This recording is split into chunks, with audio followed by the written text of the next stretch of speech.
मंत्र्यांच्या वागणुकीमुळे सरकारची प्रतिमा मलिन होते।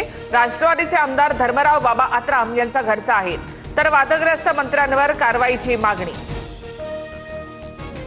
ज्ञानेश्वरी मुंडेंचं भर पावसात कुटुंबासह रास्ता रोको आंदोलन। महादेव मुंडे हत्या प्रकरणातील आरोपींना अटक करण्याची मागणी। ग्रामस्थही आंदोलनामध्ये सहभागी।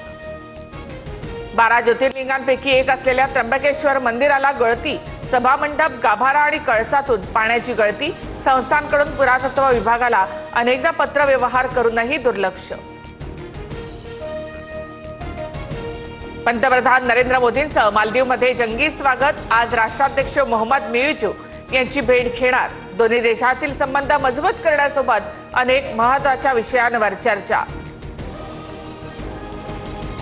इंदिरा गांधींना मागे टाकत पंतप्रधान मोदींचा मोठा विक्रम। राज्य आणि केंद्रातील कारभार मिळून 24 वर्षांहून अधिक काळ सरकारचं नेतृत्व। थायलंड कंबोडिया संघर्ष दुसऱ्या दिवशी सुद्धा सुरूच। आतापर्यंत 15 जणांचा मृत्यू तर 46 जण जखमी। सीमावाद आणि एका मंदिरावरील हक्कावरून दोन्ही देशांमध्ये संघर्ष।